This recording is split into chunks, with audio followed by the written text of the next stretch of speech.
Black Rebel Motorcycle Club, spread your love. It's time to give Karl... You're actually nervous. I'm a little bit nervous. Just to recap, Karl is 30 this year. He never went to get his results of his GCSEs. So myself and Steve took upon ourselves to phone his school, track them down, and we actually got your results. What did you think you took? Did English. Right. Maths. Yeah. Art. Right. And I think I did physics. Okay. Well, you didn't do any of them. Eh? You didn't do any of them. You didn't register. You registered for one exam and took one exam and got results for one exam. So I don't know what you thought you were turning up to, or you weren't registered, or you didn't. You're familiar with the notion of registering for an exam.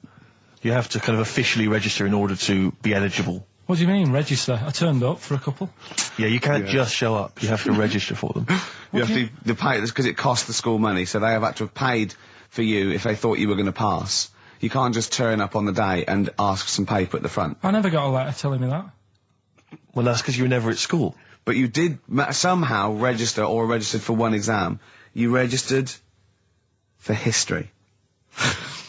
It's a topic that you've always been interested in. I was saying to Ricky before, World War II, I loved it. I mean, not the actual event, no, the study of it, all you mean? the stuff like, you know, about the Anderson shelters and stuff like that. Yeah. And the bombs and that. Mm-hmm. And then when I took it, it had nothing to do with that. It was more about the Tudors. So the Second World War didn't come up? You mean there were no questions about the Anderson shelters? Nothing. That's devastating. So what are you expecting the result to be? Is that seriously? Is that it? Yeah, it's the only one you took and registered. As far as the school is concerned, or certainly in well, it's the terms only of one what that they told counts. us. It's the only result. It's the only one that counts. Yeah, you've got... I don't... Did you register for yours? Yeah. Yes. I've got certificates and everything. So what... Do you do that before the exam? Do you have to go somewhere and sign something, or...? Yeah, you don't check your results and then decide if you want to register. It's not like Millionaire, when you look at the question and go, I think I'll take the money. Yeah. You go...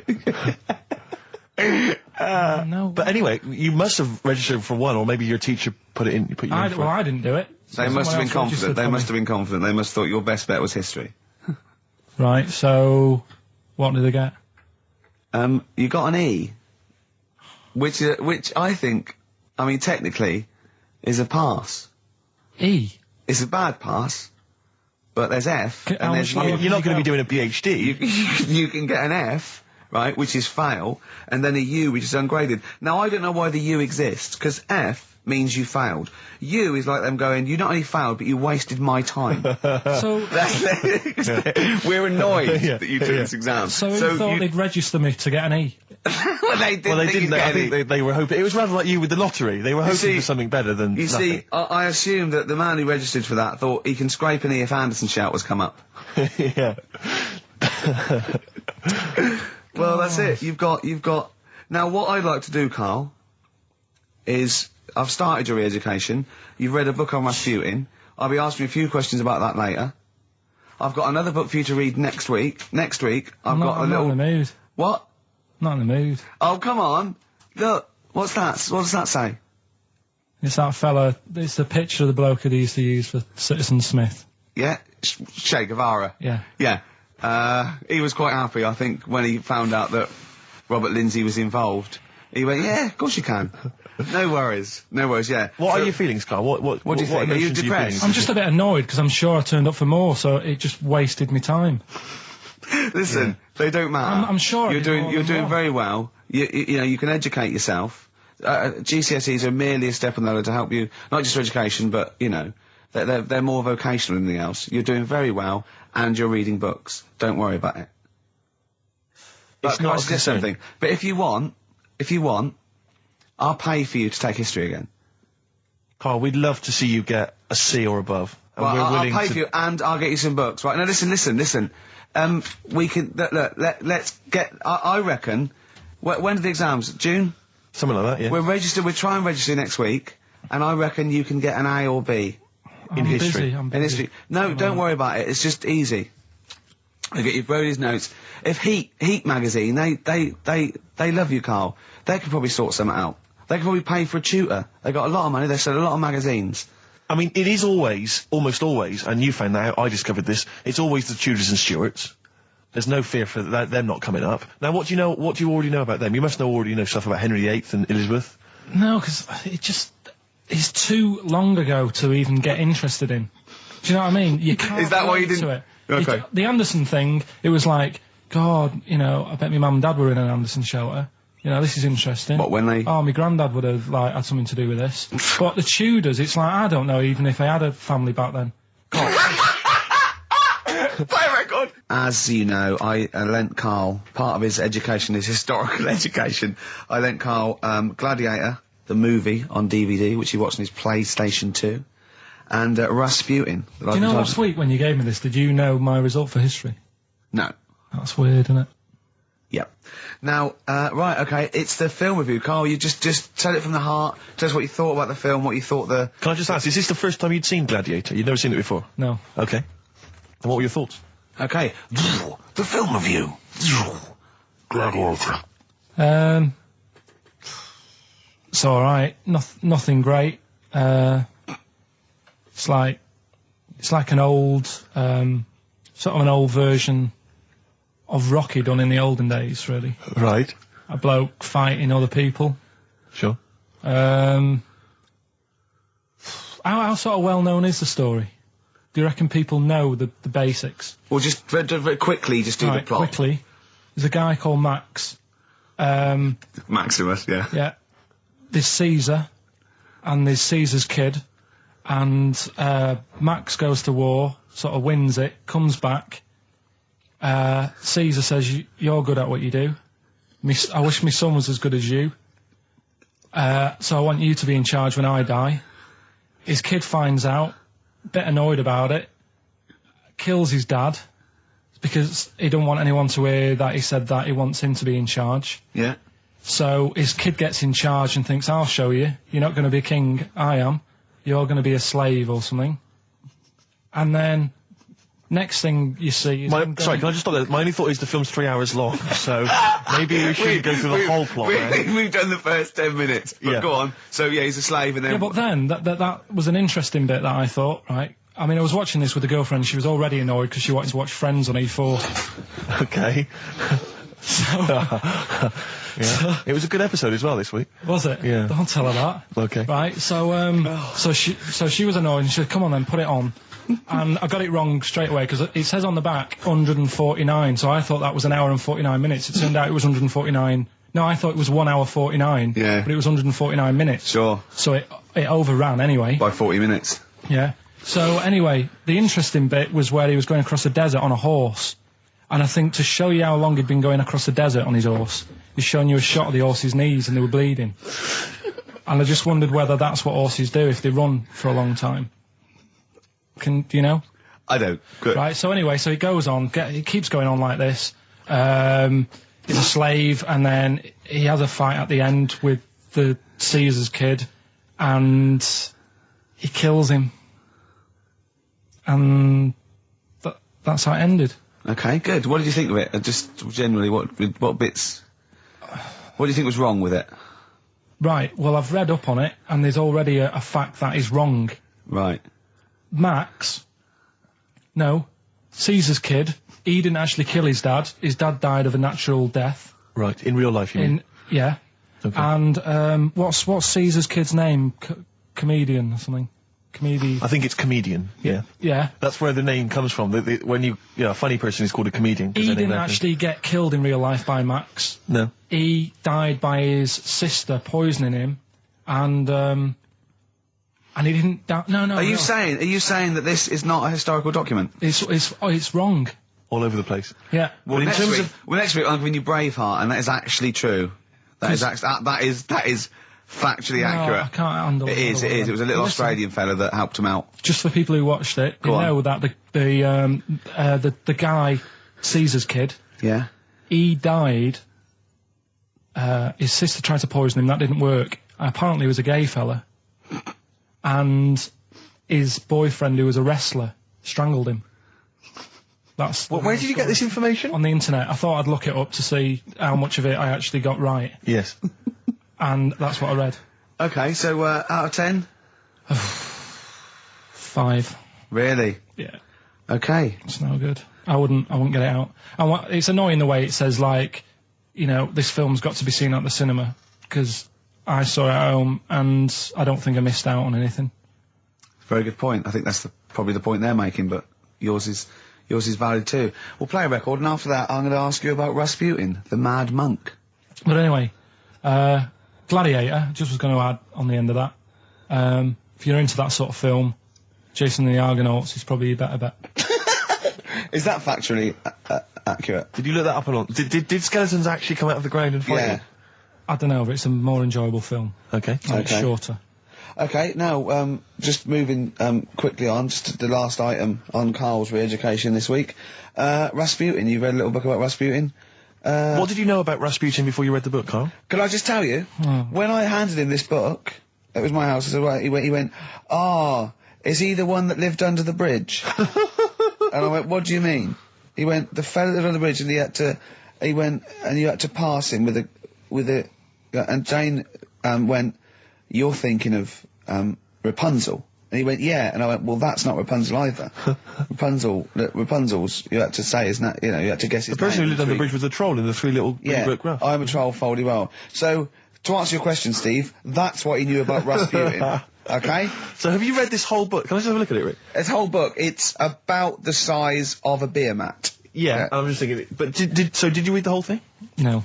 You didn't Well, manage you to read didn't the whole even thing? do that. Well, again, some of the names in there are so long and foreign sounding that I just thought, I can't remember all these.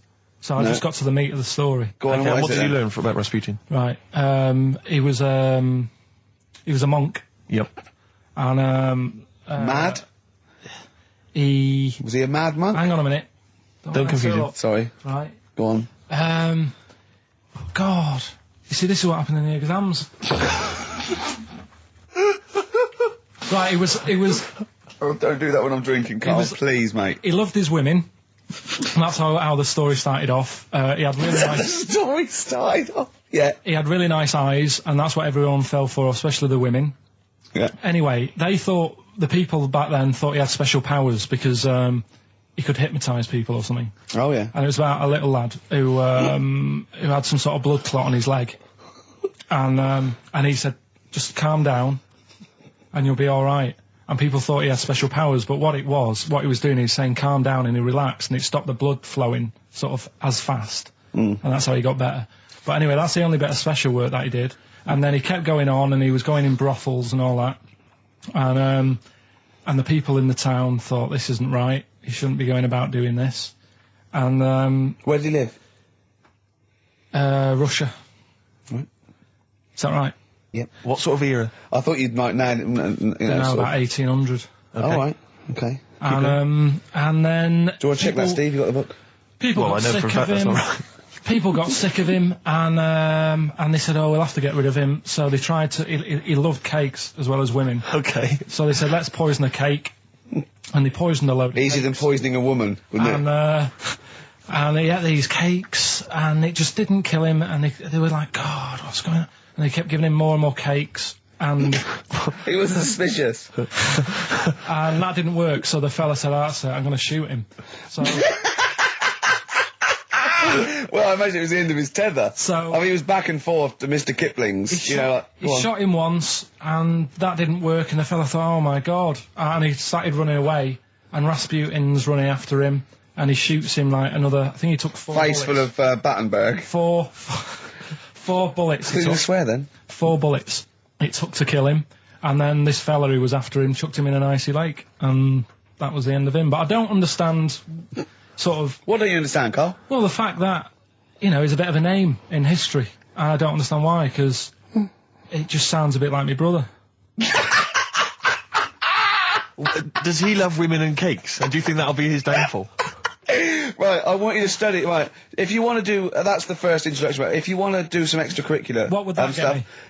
There's a song by Boney M that lays it out. Suzanne told me about that, saying about Russia's greatest love machine. Yeah. But it didn't say anything about cakes. No, I think if you get the 12-inch mix, no, but explain what they it's say for. according to Boney M, and I don't know who's correct, the bloke who wrote that or M.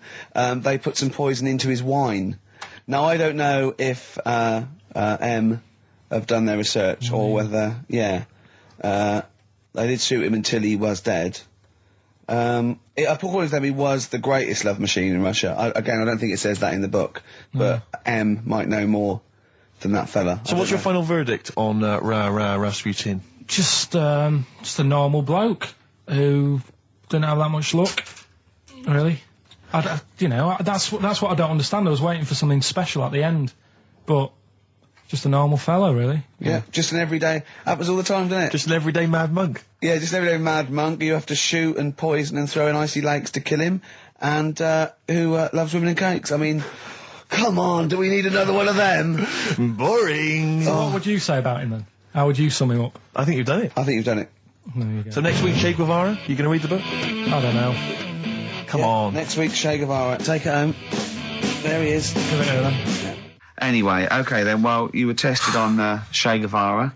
Right, Karl.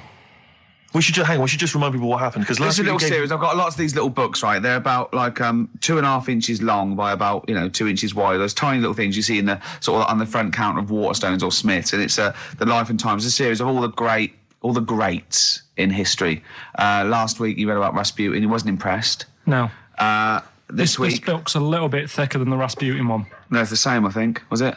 Maybe the writing's Bigger smaller. writing or something. But, okay, Che Guevara. Who was Che Guevara? Just now, you learnt to pronounce it, right? And how do you remember? You told me in the week how you remembered what his name was. Che is like shake, and his surname is like guitar. Right. Shavar. Okay. But anyway, right. Tell us what you know, and we'll ask. Right. First of all, his name isn't really Che. Right. It was something else, and Che means buddy in wherever he's from, Argentina. Mm-hmm. Right. That's right, isn't it? Yeah. Yep. Right. So anyway, he was born, and he was. By the way, Karl's not reading this from a book now. This is all out of his own head. This is not pre-planned notes. No, this is. I mean, I know it sounds written, but he's just. Yeah. Right. Here we go. Go on. He was born. He had bad asthma as a kid. Right. Which I thought was quite interesting because they didn't have cars and that back then, and that's what they're blaming asthma on these days. The bad build-up of traffic and that. Well, they did have cars, Karl. Not as many as they have now. Okay. So that was something I picked up early in the story. He had asthma. Yeah. His dad was into he wasn't a politician or anything, but he was, they were into the politics. Sure. So he sort of grew up around a family who was into, watching the news and that and keeping up to date on what's going on in the world. So that sort of rubbed off on him. He went to school. He was doing stuff on medicine. Yeah. Yeah, he wanted to be a doctor, or he thought he did. Yeah. Anyway, he learned really quick. He did 6 months work in about 3 months. So he could have some time off school or something. Right. So he took that time off and went to travel South America with his mate on a motorbike. Yeah. Yeah. And he saw all this bad going on in the world, and he thought, oh, this is bad, this. Yeah. I could do something here. I could change this, make it a nicer place to live. So he said, what I'm going to do is join a gang that sort of is against the like the government. Yeah. Right. Right.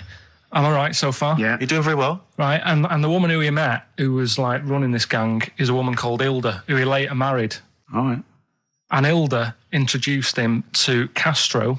Right. Who was the head cheese of the gang. Right. Who wanted to change things. Okay. And so she said, this is I think his real name was Engelbert or something like that. Ernesto. What? Ernesto. She said, this is Ernesto. He does medicine. Should have him in our sort of army. So when there's injuries and that, he can make people better. Yeah. So he said, yeah, all right then. So he joined the gang, and they went went to sort of. I'm chopping it down a bit. No, sure. You're condensing it. It's not in real time. No. So anyway, so they go. It feels like it. See, this is why I just wanted you to ask me questions. Well, listen, let's cut to the chase then. So obviously he made his name as part of the Cuban Revolution. Yeah. Yeah. Do you know what date that was? About. No, I don't. Okay. And obviously, so he was a big involvement in that. Yeah. In which country was he caught? It was caught in Bolivia. Yeah. How did he die? They executed him. Yeah. He shot him, and his last words before he died, right? The guy's there with the gun, and he wasn't scared. He wasn't like crying or anything. He said to the bloke with the gun, he said, "Go on, shoot me. Be a man." Yeah. He said, Yeah. and they shot him. And did it tell you what happened to him after that? His dead body? No, but Suzanne was telling me about this the other night. She said there's more to it than that. They stuck it in a glass coffin, didn't they? Well, no, but before that, they cut off his hands and his feet and sent them to the... No, and because they buried him in different places, and then they buried the body. I think they might have sent the hands to Fidel, but they buried him in an unmarked grave because they didn't want anyone to start using his grave or his tomb as a place of martyrdom. But of course, that just made him even more of a martyr because no one knew where he was buried. So it just meant that he was even more of a... But that wouldn't work anyway, because if they did find out, that's more places people can go and sort of grieve.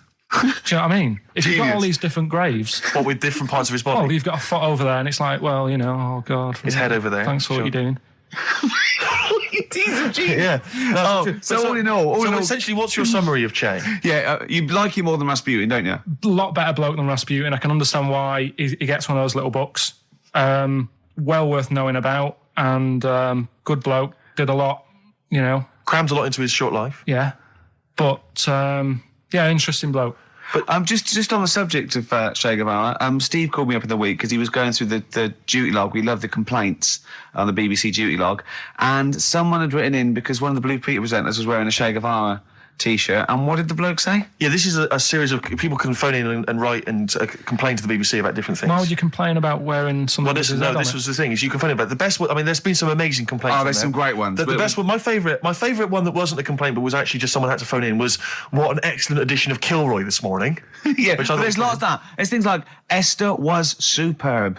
Woman. Woman called. There was a brilliant one I remember once, which was Robbie Williams was wearing a Nike T-shirt on Top of the Pops last night. Product placement on the BBC. It's just all things like that. Yeah. But anyway, this was one phone call. There was a presenter on Blue Peter. She was wearing a T-shirt with Che Guevara's face on it. Right. And someone had written in and said, or someone had phoned in and said, very worried to see a presenter wearing Che Guevara's face on a T-shirt. Are you trying to turn my children into communist revolutionaries? Yeah. Imagine that. Imagine who's thinking that, who's bothering to phone up with that information, Karl. Yeah. Who knows what they're going to say about this show? Yeah. I mean, you've been championing the work of Communist Revolution. Luckily, no one listening to this show can either write or operate a phone. So I think we're pretty safe. So thumbs up for Che Guevara. Yeah. Well done to Karl there. Yeah, no, I thought it was I did brilliant. all right, didn't I? But the thing is, you keep saying to us you don't understand why history's interesting, and yet you're clearly interested by that. You remembered that Karl, information. I've got another. Yeah. I've got a few in the series. Can I give you your next week's homework? Go on. There you go. Oh. Read it out. Hitler, the life and times of Hitler. 1889 to 1945. Yeah. Do you know much about him? What was the significance of that last date? Why did he? What was that last date, Karl? Why do you think he died in 1945? End of the war. Yeah. Which I'm interested in. So this will have stuff about Anderson shelters and that. It might not be covered in the Hitler biography, the Anderson shelter, but check if there's a special Anderson chapter, Anderson shelter chapter. Well, I'll look forward to this. Be interesting. Powdered Egg is page 4. Yeah. Excellent. Well, we're going to play a hip-hop. Yeah, it's time for a hip-hop hooray. People are absolutely in love with this feature, Rick, as you well know, and I know you're somewhat jealous of it. Yeah. This week, I know that Outkast are currently on the playlist, aren't they, with their new single, Whole of the World? Is that The Whole World? Anyway, this is a track from the big compilation, Outkast. It's just a sort of compilation of all their greatest hits. And this is a good one. It's called Rosa Parks. Play it, Karl. From their greatest hits album, that's Outkast, and a track called Rosa Parks. Like it. Yeah, enjoy it. Now, we just had a call from someone impressed by Karl, and Karl's very pleased because this guy has actually done a PhD on Che Guevara. So in theory, whatever subject he chose, in theory, he's probably one of the experts in the world on this particular field. Now, hello, are you there? Yeah, I'm here. Hello, what's your name? My name's David. David, now where did you do your PhD? Did it at UCL. Did it at UCL, mild college. And what was the actual title of the PhD? It was Che Guevara's influence on class struggle in Europe in the 60s. And what did you think of Karl's performance? I thought he did really, really well. The only thing, I'd never heard those last words before. So Karl actually knows something you don't know. Yeah, possibly. Although you presumably not take that as verified information. You probably wouldn't take everything Karl said as gospel. You'd probably look it up yourself, would you? I probably would have a look, yeah. Did you know about babies' eyes? Sorry? Did you know that babies' eyes don't grow? I didn't know that. You see, that's why you shouldn't take things Karl says as gospel, because it'll come out with something, vaguely intelligent, and then say, did you know about babies' eyes don't grow? Any questions that you'd want to test Karl on? Any thoughts, anything he missed there on the history of Che Guevara? I think he did really well, and I think he should be congratulated. Because Karl has problems with understanding why people are interested in history, and even though he's been reading these books, he keeps saying, why does anyone care about history? Why is it important? What would you say to Karl? I think he should maybe then look at who Che Guevara did influence and why he still influences people today. Yeah. Well, he knows that he influenced Citizen Smith, and he knows that if McDonald's ever wanted to swap Ronald McDonald for Che Guevara, it would cost him an awful lot of money. So he is trying to apply it to the modern world. He is having a go. Well, maybe you should think like why Rage Against the Machine have him on their T-shirts. Good point, Karl. Why do you think of that? Why do you think they have him on the T-shirts, Karl? I don't know, maybe that was a design of the T-shirt. Maybe they wanted another T-shirt. Maybe they wanted Ronald McDonald. But didn't have any in. Sure. And they said, we'll have that one there then. Well, thanks very much. Dave, just before you go, do you think Karl would be an interesting subject for a PhD? Yeah, very much so, yeah. Okay, well, if you're not... Well, hopefully one day you'll become a professor and you can maybe set that as some coursework. I could do, yeah. Karl Pilkington. Imagine that. Cheers, Dave. I like having an MA in Karl Pilkington. Thanks very much, Dave. Okay, bye. Cheers, bye. That's good. My teachers never did that. What, encouraged you in that way? Never said well done. So, Really? Yeah. But you never showed up. Yeah, you had to be in the same room, They were too really. busy saying, who are you? yeah. No, but Mrs. Matthews, me head teacher. Oh, let's not lay into Matthews again. She's always getting us. Not Well, Matty she Matthews. said Not I'd never- Grimble Matty Matthews. we I'd used to call never her. be a high flyer. If she could see you now. What did she say? You'll never be a high flyer? She said that to me, mum and dad. Really? On a parents' evening. And that was after I'd played the drums in Little Donkey. She clearly didn't know what she was talking about. Table 60. Lisa Tarbuck. That's corner shop. Lessons learned from Rocky 1 to Rocky. I love that guitar. That's great. It's real glam rock. That's T-Rex and Bowie. I was going to play some from Ziggy Stardust today, but instead I brought in a different album. I want to play a bit of Bowie. Is that all right? Oh, of course, yeah, always. Yeah, bit of Beatles. Still to come up, by the way. With the education of Karl, last week he did Che Guevara. He did very well. Before that, the week before that, he learned all about Rasputin, didn't you? And this week you've been studying Hitler, haven't you? How does that go? How do you reckon that? It's a bit tough. Okay. I'll give you the full story later, Steve. Do you know much about him? No. So, they're all linked. All these stories I've been reading, they've all got a similar sort of thing going through them. They have a bit of a tough upbringing. Things aren't going well, and they seem to take it out on other people. Okay. But I'll tell you more later. Okay. Yeah, I don't think you can... I think Hitler and Che Guevara... It's the same thing. Che Guevara, when he was a kid, had like asthma. Right? He wasn't an happy kid. Hitler, he only had one ball. Well, I was trying to find about that. Yeah, seriously, he phoned me up in the week. I said, how's it going? He went, I've just skimmed it. I was looking for the testicle thing. Now, I don't know if they left that out or it's not true. Right. He was trying to look up that Hitler has only got one ball. I think they only did it to wind him up. Because it's like, you might be taking over the world, but we're all saying you've only got one testicle. Sure. And it's Did you look in the index and it's sort of Hitler, Adolf, family life, early childhood, testicles? Testicles, absence of. Sort of skimmed through because One of. Mother, brackets other. Yeah. Albert Hall. Yeah. the only thing I could find was at one point in like when he was trying to run the place, there was a meeting going on and somebody had put a bag in the meeting room and it blew up. Yeah, and I'm but the wondering table whether it was under the protected him. table. Yeah, but... What, you're wondering under if the it blew a table. testicle? It was. The testicle was under the table. No, the bag blew off the ball. No, the ball sack was probably hanging below the protective top, and so that's where he could have lost. But why would he have only just lost the one? Because the way he was sitting. Cross-legged or something? Sure. Okay. Well, I mean, again. Last week we had a Che Guevara expert who phoned up. Maybe they could. Maybe there's a Hitler expert this time who could maybe phone up and confirm the testicle theory. XFM 104.9. Sorry, I was going to back announce that track and just mention it was Elliott Smith and the track "Son of Sam." Well, I think I'd just better ask Karl a couple of quick questions about Hitler. then we can get on with our lives. Okay, and we can tick that particular box. Yeah, yeah. Okay, Karl. Put that particular dictator to bed. It's week 3 of his education. You've nailed Rasputin and Che Guevara. I don't want to lose complete sight of those. I'll maybe ask you a couple of those in the week just to so you keep your mind on it. But Hitler. Tell us the story. What have you learned? Do you want to ask some questions? No, not really. Just sum it up in a minute. What do you Can't do it in a minute. Well, can I ask some questions then? Where was he born? Austria. Tell us about his early life. Right, he was a young lad. Brilliant. What in his early life?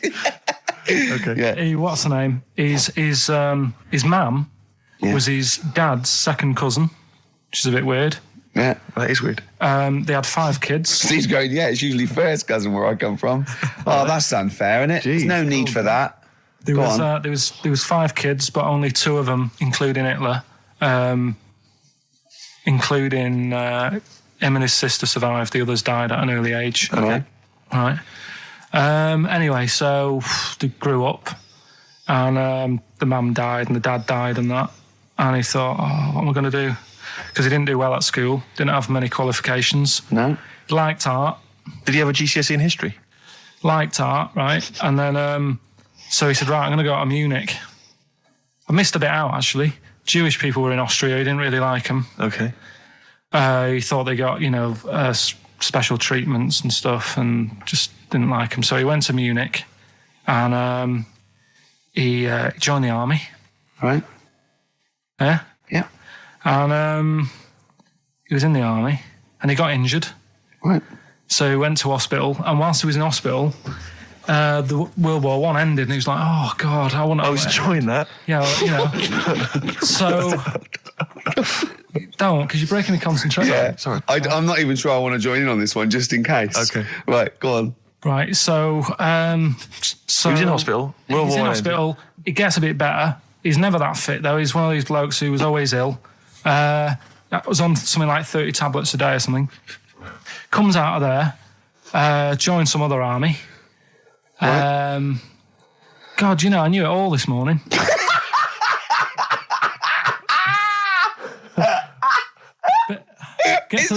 I can see it running to ground. I just see his face going, I'm not nailing the fact, am I? And joined another army, and he was...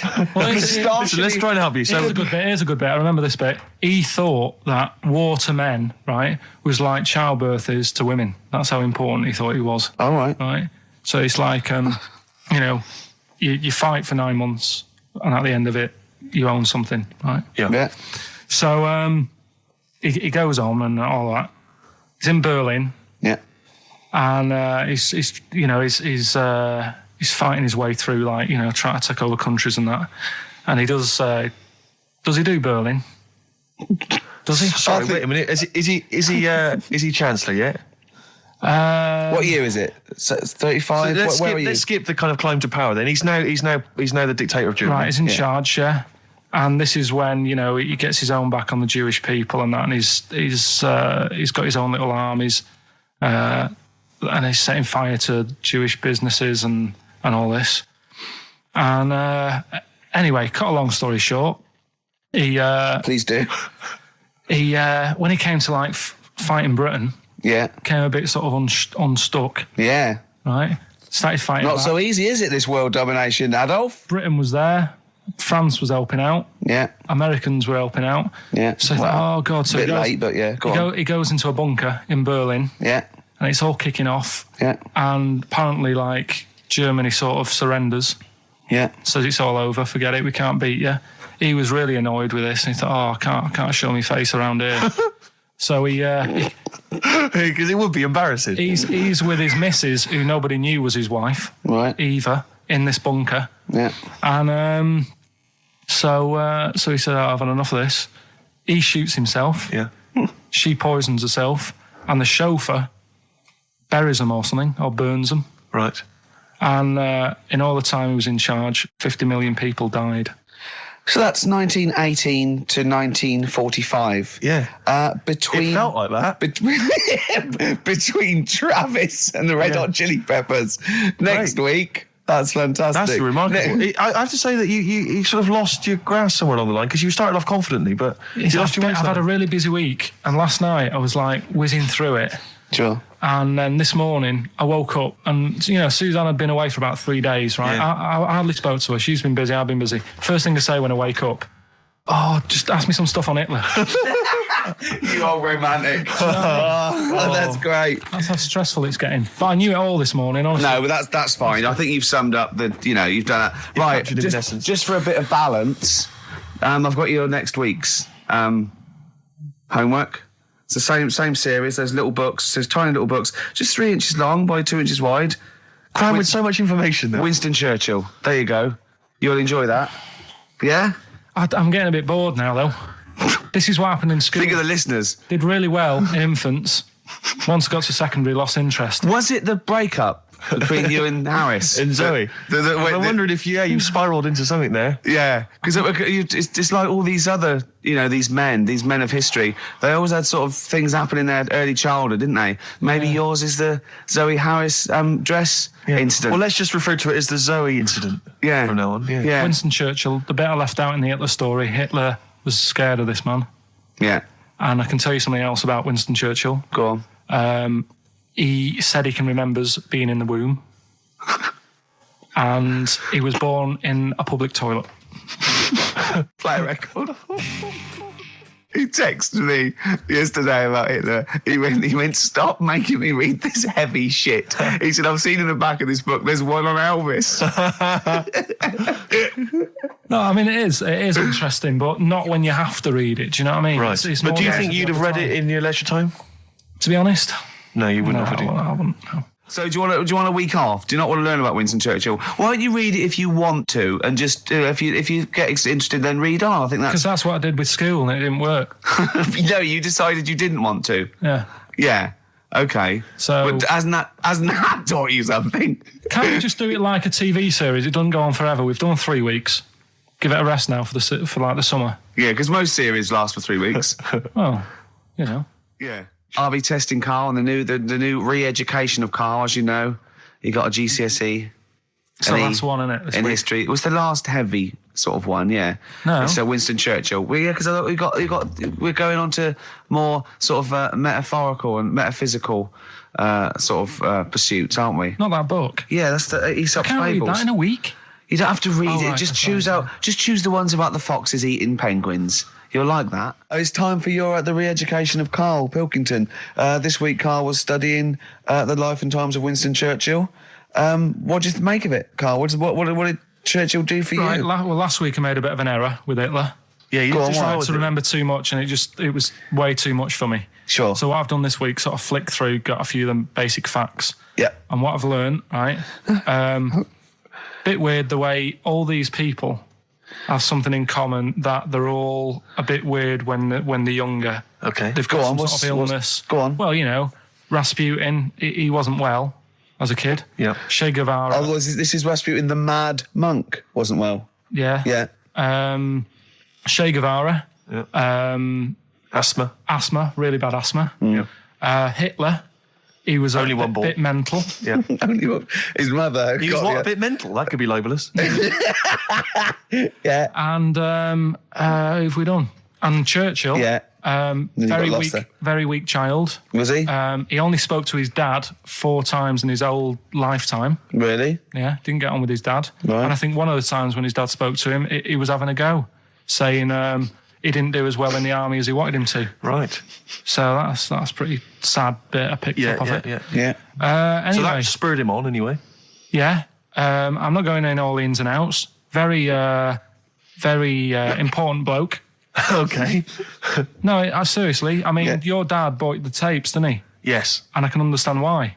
Because he did change a lot for us. You know what I mean? We wouldn't be sat here now talking like this. Why? We could have been German. Yep. He didn't let that happen. No. Everyone had a go at him, right? When I think it was Chamberlain who was in power, Yeah. and he was like saying, "Don't be trusting that Hitler," Yeah. you know. And everyone was like, "Look, stop causing trouble." Chamberlain sorted it out, you know. He sorted out a peace agreement, Yeah. and he was like, "No, I don't trust him." And everyone's like, "Oh, you're just causing trouble." You know, everyone else is happy. Then it turned out that Hitler did actually do the dirty and try and come over. I remember didn't he do something? He started a war or There was something. a conflict of some kind. Yeah. Started a problem. And everyone went, hang on a minute, that Churchill knew what he was talking about. Yeah. Get him back in charge. Sure. And they got him in, and Hitler was scared of him because he knew that he wasn't going to be having any lies or anything. He couldn't try it on with Churchill. Yeah, especially when he was a little bit pissed up and coked and with a big cigar. Churchill. He wasn't doing that. I think a lot were during the war, in the war cabinet. I think they had to have things to keep him awake all night and stuff. And he certainly liked a brandy. Rick, Winston Churchill was coked up, was he? I mean, sorry, this is something I wasn't aware of. If there are any historians listening, if I'm wrong, I'm Was that very in the sorry. World at War? No, I don't Winston think Churchill so. was Any historians or experts on war did Churchill and not some of the other people during I think the First and Second World War take a little bit of cocaine? So when he said that, Doctors certainly used to. Hitler liked cakes. Would they be like the funny sort of cakes? No, he probably did like a little bit of Madeira cake. Right. Yeah, that's probably nothing like that. Sorry, carry on. So anyway, He beat the Bosch. yeah, did all that. Oh, that's steady on. His personal life's nothing to do with it. And the most amazing bit is, right, he wasn't fit, and he had a couple of Well, strokes. he's a good-looking bloke in many ways. Well, he had a couple of strokes, but he had a stroke on, say... We've had that. He beat the Bosch. He we liked talked to have about a couple of beating the strokes. Bosch, yeah. Let's not get into innuendo, Carl. It's stupid. Right, say he had like a stroke on a Tuesday. He was up and fighting again on a Wednesday. Really? He was a strong bloke. Yeah. And then he died at about the age of 86 or something. He's a good lad, wasn't he? He was really good. Yeah. Is he the one you favour most of all? the I'd ones say you've out of all... I mean, Rasputin, I don't understand why he got... Like I said, I don't know why they made a book on him. No. He just didn't deserve it. No. Che Guevara, he had his time, I suppose, and did a bit good for certain people. Sure. Sorted Cuba out. Yeah. Doesn't really affect me. No. Hitler, I mean, enough said. Yeah. Bad bloke. Churchill sorted it all out. Yeah. And like I So said, your favourite out of the four of them, the of all those four, is Churchill. yeah. I think he's Brilliant. Brilliant. I agree. I agree with you, I think. What I love with your kind of sort of summary of these people's incredible lives is the way that it's almost like I remember in Lookin' magazine. I don't remember Lookin'. It was the Junior I TV remember Times. Lookin'. They used to have half a page, which was a comic strip, summarising someone's life. You might have, say, 5 Star, the story of 5 Star. Yeah. Johnny Mango called in again. He's become our sort of official researcher on this show. There is evidence that Queen Victoria in Balmoral, with a young house guest, Winston Churchill, used to consume cocaine-filled lozenges. Mm-hmm. So there you go. Also, MDMA was a precursor of sort of ecstasy, a derivative, and that was big in the day, giving soldiers, a little pick-me-up. So it's not so mad, is it? It sort of Winston makes Churchill sense taking cocaine, because is he it? was into his speeches and that, and they say that coke gives you sort of, the balls to stand up and say like... Not that that's a good thing. And No, you it's should- not. No. Definitely not. No. Right? But apparently it makes you confident, doesn't it? So you can stand up and say, we're going to fight them on the beaches. Yeah. And all that, and sound like you mean it. It's exactly, yeah. When he was sort of like, a little bit pissed up with his cigar on, coked off his tits, he wanted to fight. He didn't care where it was. He'd fight on a beach. He didn't care. He didn't care if he got sand in his new trainers. Exactly. He was boozed up. Yeah. You want to fight? yeah, that's why he was coming hard. He was very much... You've got to think of him as the Liam Gallagher of his day. Yeah. Oh, dear. Bad. Do you know what a fable is? I tried to explain briefly. Do you know what a fable is? I've got a Carl? rough idea. Okay, it's a thing that uses sort of metaphor, analogy, just to explain sort of morals. I mean, they're very very old for a start, and it's all. I'll give you an example of one. A quick one. Oh, the one about the dog with 2 bones. He goes to a dog's got a bone. He sees its reflection in the lake, and he thinks, "Oh, that dog's got a nice bone. I'll have that." And as he goes to get that one in the reflection, he drops the one he's got, and that's one about I think You I have it with your lot. was told one when I was younger. Go on. I think it was one. This young lad, he's got a dog, right, and he's about 8 years old, and this dog, he's had it since he was about 4, and it's a bit tired now, and he chucks sticks for it, and it doesn't go for it, and he's saying to his mum, "Oh, I want a new dog because this one's useless. It doesn't do what it doesn't have any fun with me." So they say, oh no, but Rover's a good little dog, you should look after it. And he's like, oh, I don't like it, I want a new one. So they buy him a new puppy, and it's running around, yapping about, and he's loving it, and he's playing around with it in the grass. And then one day he goes to the park and he's messing about and rolling about with it, and he falls into the lake, right? And the little puppy's like yapping at him, and he's going, help me, little dog's yapping. And then the old dog comes and gets his collar, and it pulls him out of the lake. And he goes, oh, God, why did I forget about you? You're the better dog. And he loved that one again rather than the puppy. I got a feeling that was Lassie. Well, yeah, that was an episode of Lassie. What's the moral? What's the moral there, Karl? What's that telling? What's that explaining through analogy? Sort of, don't forget the old. Look after old people. I remember there was one I heard once about a young boy who got trapped in a lake inside a cage. But he loved his trainers so much. His trainers so much he wasn't going to get them wet. But even though he had to get out there, and even though he thought that was the important thing because it's material value, he actually drowned, and the trainers were no good to him then. Star Sailor. Now listen, I'll give this one. This is an easy one. Now just think just what it means. They're not that hidden. They're not that cryptic. Just think what this means, okay? Okay. When the hares addressed a public meeting and claimed that all should have fair shares, the lions answered, a good speech, hairy feet, but it lacks claws and teeth such as we have. How would you use that? No. What do you think that means? This is translated from the, I don't know, Greek or something, I don't know. It was Aesop. Where's he from? Greek. Yeah. So shall I do it in my own language? Okay. So what would happen if there's hares and they have a meeting in the jungle with like loads of lions and go, hey, hold on, wait a minute. I think we should all be equal and share everything, all right? And the lions go, well, yeah, it's easy for you to say. We've got claws and teeth. Yeah. What does that mean? It's saying like, of course the hares want that because it's better for them. The lions get nothing out of it because they're already king of the jungle. That's right. So it's negotiating from weakness. Anyone can negotiate from strength, but negotiating from weakness is it'd be lovely. It's a lovely utopian look at the animal kingdom. But the way you said it is better than the way they worded it. Well, that's because Ricky's very much the modern Aesop. I mean, many people have thought that. That's why he's getting a lot of awards with the TV show. For him, that's a fake. So look, I'll take that home and read ones you like and tell me about the ones you like, ones that click. I don't care if you only come in with like one or two. Go, I'll tell you what, Rick, there's one thing that I've learned from that. Because sometimes you can know all these phrases and until something happens, you don't think, everyone's heard, to, I don't know, to err is human, to forgive divine. And then something, might happen. And you go, oh, that's what that means. That's amazing. Well, you were studying Aesop's fables, weren't you, this week? Now, I'm going to be very liberal here and let you talk about it. It's not a test. I'm not, hey, man, just like chill out. I'm not this like rigid sort of, box in society. Just tell us your views. Just tell us your vibe on Aesop. Tell us something. What have you learned from these fables? He made a bit of money out of something that's quite simple. I don't know if he did make any money out of it. I mean, I think it was published like thousands of years after his death, but go on. Yeah, they're just little stories. I mean, enjoyed them. Yeah. Didn't learn anything from them. Okay. Or did you see?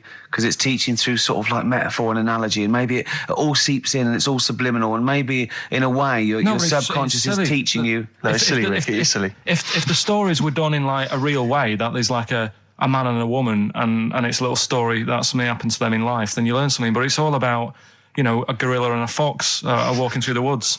How often does that happen?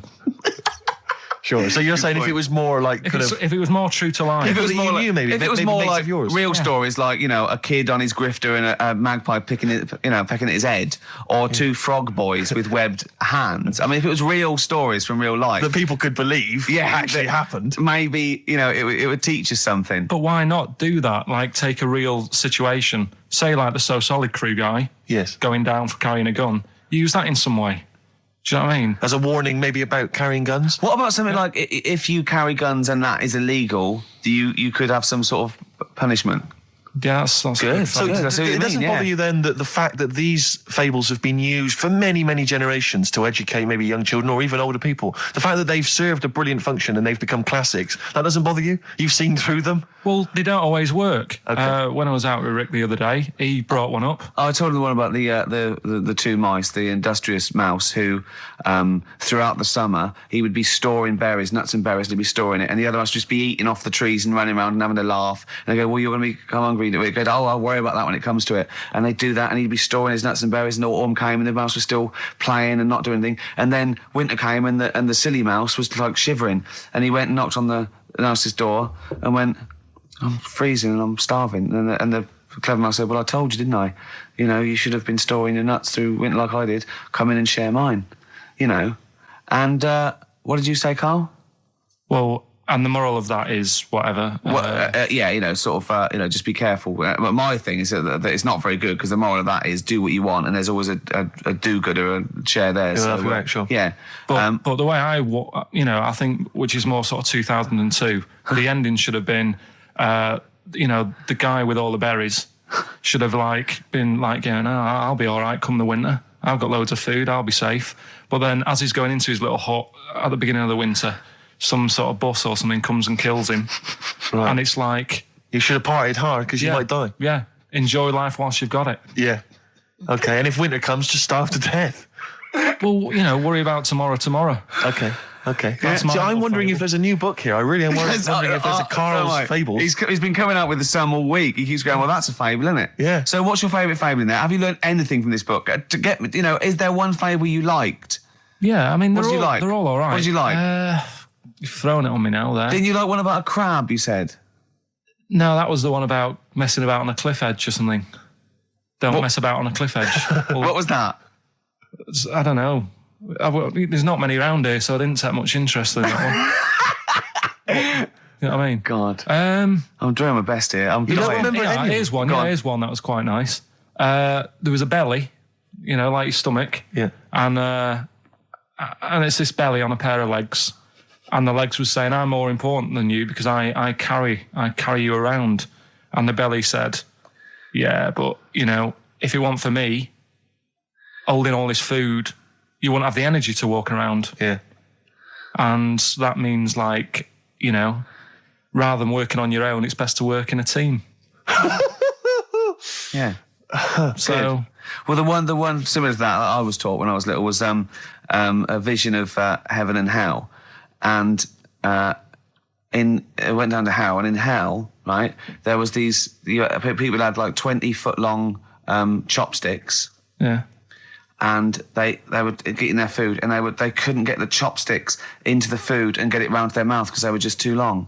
Right. Right, that was hell. And in heaven, they had exactly the same thing, but they were feeding each other. What?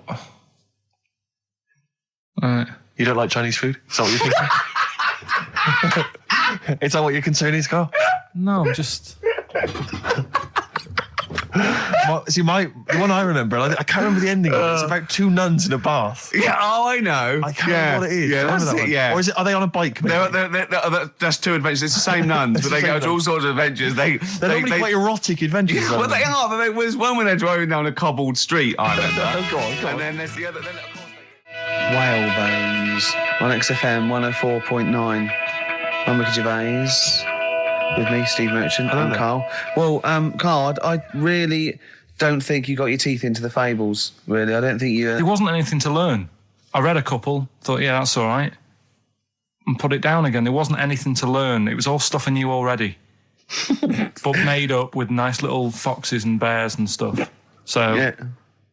But that one about, that one we spoke about, when the hares are going, we should share all our food, and the lion said, that's a good argument, but it hasn't got the teeth and claws that we've got. That's lovely, because it's sort of that's an indictment on sort of, you could say it's an anti-equality almost. You could get really sort of deep into that. You know what I mean? You could...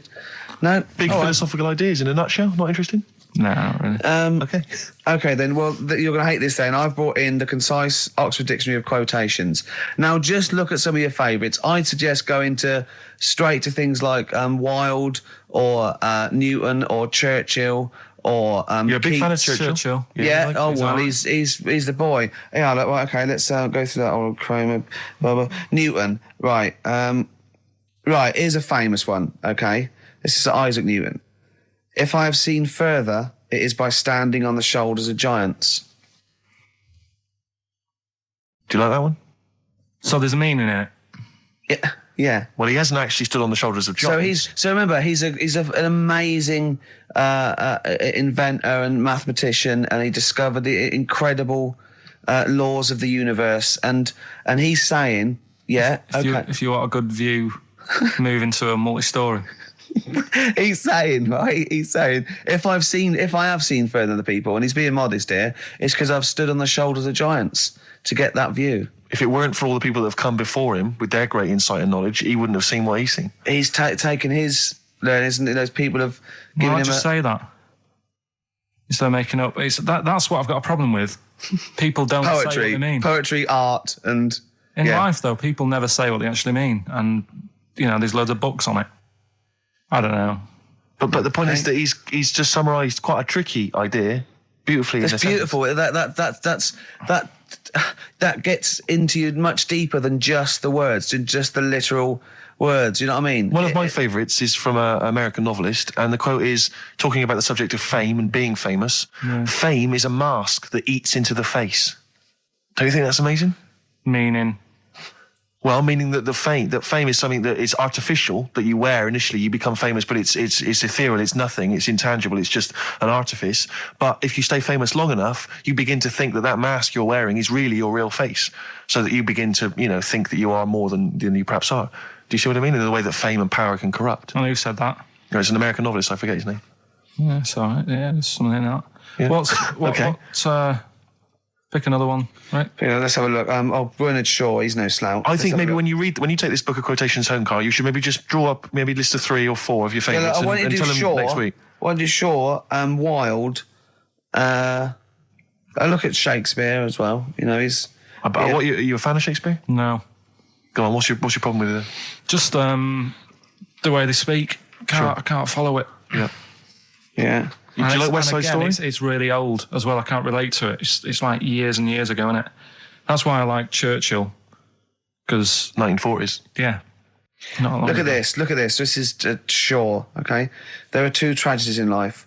One is not to get your heart's desire. The other is to get it. Again, how would you see that in your little... Well, that's one homework then. I'll mark that. That's your homework. You've got to work that out. You've got to tell me what you think of it. Say again? Don't ask Suzanne. It's there. All right. There are 2 tragedies in life. One is not to get your heart's desire. The other is to get it. Okay? Take that home with you.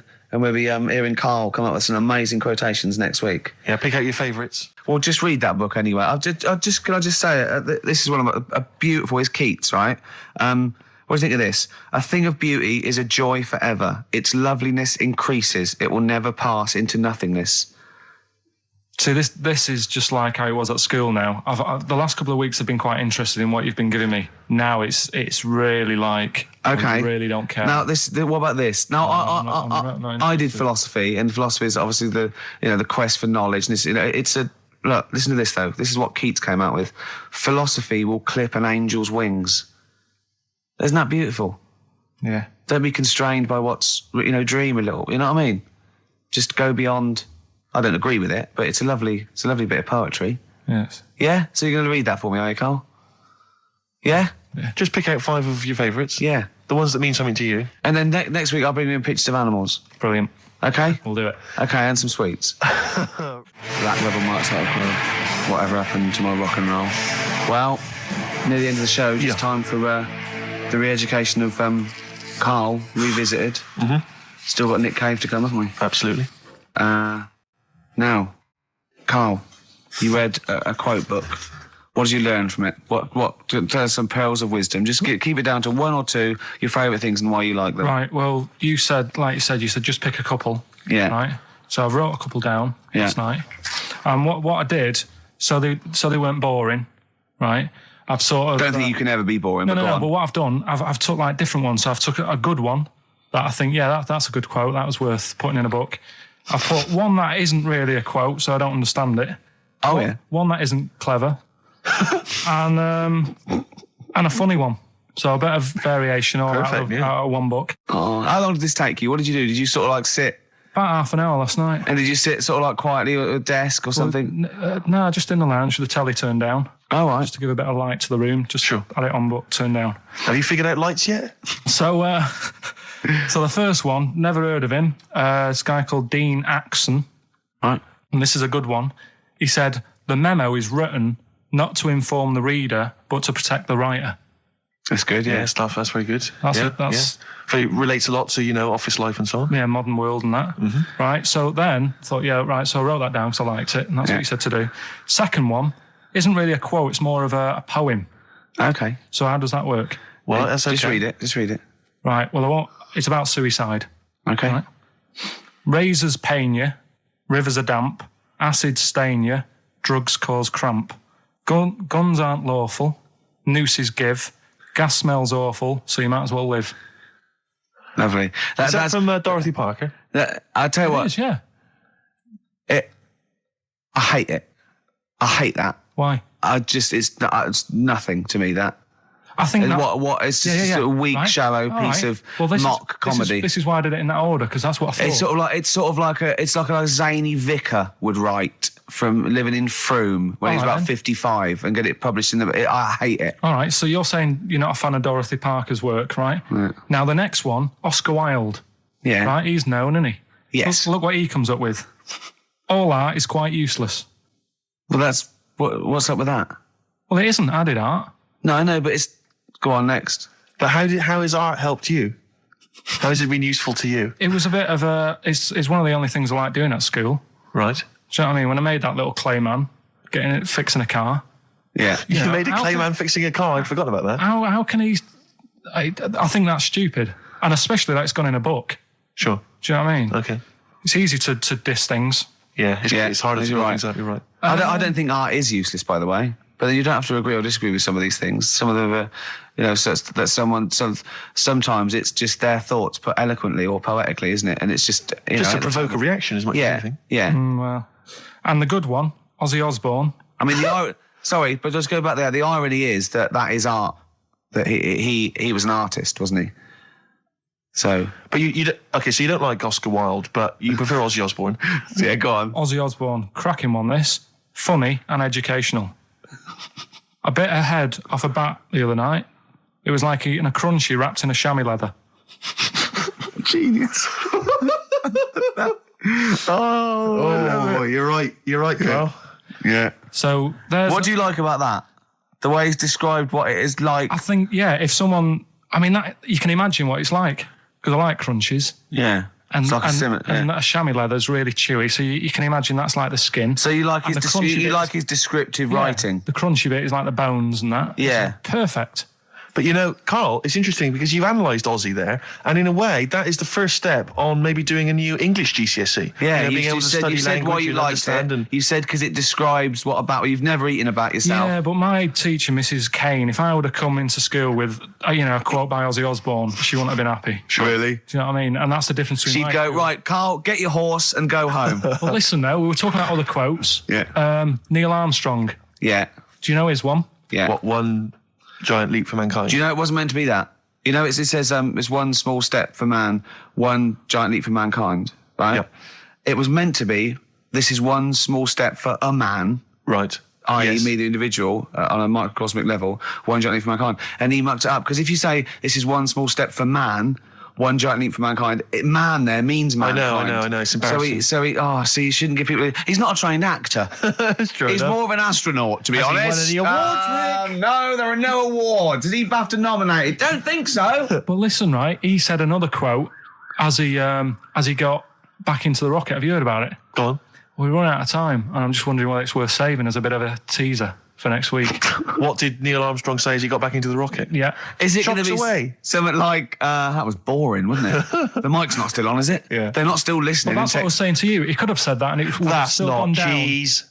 it would have still gone down as an amazing quote, wouldn't it? Well, listen, I think you should save it, Karl. So I was meant to go first. No, I'll tell you what we'll do, Karl. We'll squeeze it in before the end of the show, because, Ricky, you got to play your song for the lovers. Oh, you should play this. I don't think we'll fit it in. We might have to save it. Don't worry, we'll see what we can do. Well, Let's next play, week, by the way, you've got happiness quotations, a collection of thoughtful words and beautiful paintings. I'll just give you an example of one. Happiness is a perfume you can pour on others you cannot pour on others without getting a few drops on yourself.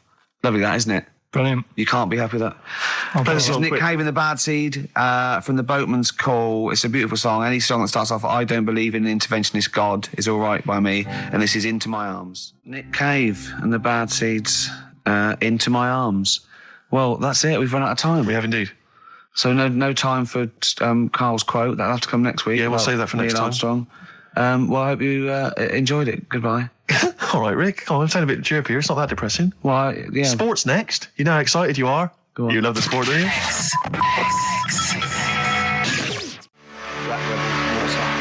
Spread your love on XFM 104.9. I'm Ricky Gervais with me, Steve Mitchell. And now it's Karl's bit. It's the re-education of Karl. He's like Liza Doolittle. And now he's coming to, or Lawnmower Man, if you've seen that film. More like Lawnmower Man, if you've seen the film. You'll know what I mean. And his homework was to just study quotes, really, on happiness and stuff and general well-being. He's not a big happiness quote fan, are you, Karl? Not really. So what have you done? You've come up with something, haven't you? Right, yeah, I told you, right? Because a lot of these are just things you say every day. They're nothing special. So what I'm doing... Well, you say them every day.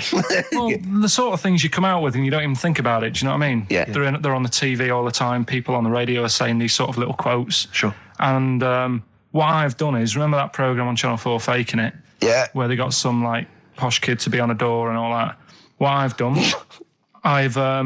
Imagine if that was the pitch for the show. Dear Channel 4. Just going to get a posh kid on a door or something? Yeah. Yours Come sincerely, in. Karl. Come in. Yeah. TV producer. Yeah, go on. So what I've done, this little book of quotes, happiness quotes, I've picked two that are real. Okay. And I've made one up. Right?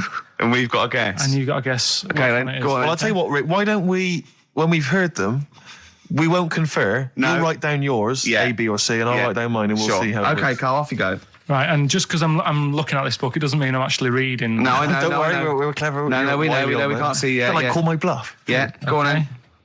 Nothing is worth more than this day. Okay. Yeah. Yeah? All right. Yeah. The way I see it.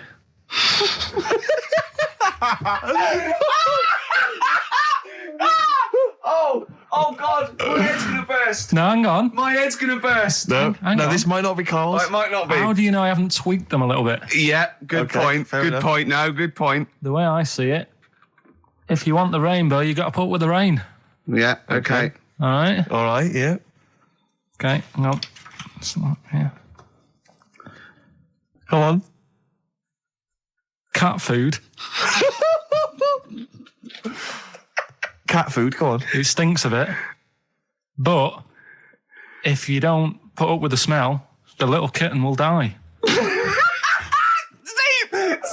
I don't know what to say. I don't know what to say. Imagine this in faking it. Imagine their faces when he says that, and they're going, "Oh my God." Oh. Karl, play a song, mate. We'll have to confer on this one. Well, that's just amazing, Karl. Just read them again. Two were real, one was fake. Go on in. Right. First one. Nothing is worth more than this day. Excellent. Next one. What does that mean? Well, cherish now, cherish your time. Okay. Because you can't get it back, and you know that's the way I saw it. Carpe diem, whatever it is, seize the day, and all that. Okay. If you want the rainbow, you've got to put up with the rain. Yeah, of course. Yeah, rough with the smooth. You know, it's not all plain sailing, but you know, rainbow's beautiful, but it comes because of the rain, which you might not like. So make the most of everything, and good. Cat food doesn't smell good, but if you don't put up with it, then the little kitten will die. Right, now, Karl, that is a good effort. Now, that one's yours. I mean, obviously, right? Right. Right, no, but it's a good effort, right? I mean, it slipped seamlessly into the others. Yeah. I don't think it didn't. No, but it's good. I mean, we knew it was that one. But what I will say is, it's good. But what you don't know, maybe subconsciously, is, I mean, it's very similar to the putting up with the rain and the rainbow. But that's good. Why do you think that? Well, what does mine mean? Well, even though it smells bad, it's good for something. Right. So See, I didn't look at it like that. What did you look at? I kind of thought... Was yours more specifically about cat food, generally? Because normally it's an analogy. Yeah, or a metaphor for something, Well, no, the way I mean, Dolly Parton, who I think did the rainbow rain thing, she wasn't specifically concerned about weather conditions. No. It was a sort of general idea. Yeah, it's all about life. Yeah. Well, that's what I've done. Go on. Okay. I've used an everyday thing. Yeah. And put it with today's problems, right? Go on. So, my girlfriend, she might like to go shopping for clothes. I hate it. Right. But because I love her, I put up with it. Ah, that's nice. Yeah? Yeah. So, you love that little kitten. You can't stand the smell of the stuff you got to feed it. But because you love it, you go, well, I'll put up with this just for a few minutes and then I can, squeeze its head later and give it a little... Sorry. Can we go back? Stroke its head and stuff. Oh, right. Yeah. Sorry, it was a bit of a slip, was it? Squeeze its little head. No, Yeah. Well, that's just the thing that I do with cats. Put it in a bag and drown it in a lake. I can feed it and then I can throw it against the wall. So you didn't see it like that, did you? No, that's very good. So it's about love, is it? It's about putting up with the bad things for something you love. Yeah. Well, that's nice. But Karl, you seem now to be convinced and rather smug that you've tricked us and that you've fooled us and that we didn't understand it. Well, I say that's your fault, not ours. No, it's not, though. I mean, look, that man in Forrest Gump, he was a bit of a nutter. And he came up with the life as a box of chocolates thing. Yeah. Now, if that was in this book, you say, oh, yeah, brilliant, good bit of work. But if he was sat here doing the show with you, you'd be taking the mickey out of him. Sometimes I feel he is. No, but Karl, I could. In fact, if people are out there, we're too lazy. Could you write down everything Karl's ever said? Because I think we could publish that. Yeah. He said one today. He saw my salamander. It's not a euphemism. He saw my salamander, and it's just sitting there in the tank. Your exotic pet. Yeah, and he's worried about there not being a lid on. And he said, I went, what are we worried about? He said, wow. He said it sits there for 24 hours a day, obviously planning to get out. Well, it's got nothing else on its mind, and the daft thing is, he has actually got the lid ripped up a little bit. It's got nothing else to think about. And it'll be looking up there, and it's going to get out. But what's the worst that could happen? What's it thinking? What do you think it's thinking, this salamander? It's got its eye on the DVD player. I could have Ian be down the market. Well... Oh, God. Are they dangerous? Could I just say something? Are they dangerous? I think the salamander's thinking exactly the same things as you. I mean, to look at you, you've got the same expression on your face. You know what I mean? You're dressed in green as well. You've got a little round sort of Hamburglar type head, like the salamander. Very similar. And yet I think you bonded with it, didn't you? Yeah, but I probably would have tried to get out, but my little paper round bag would just hang on the corner. Yeah.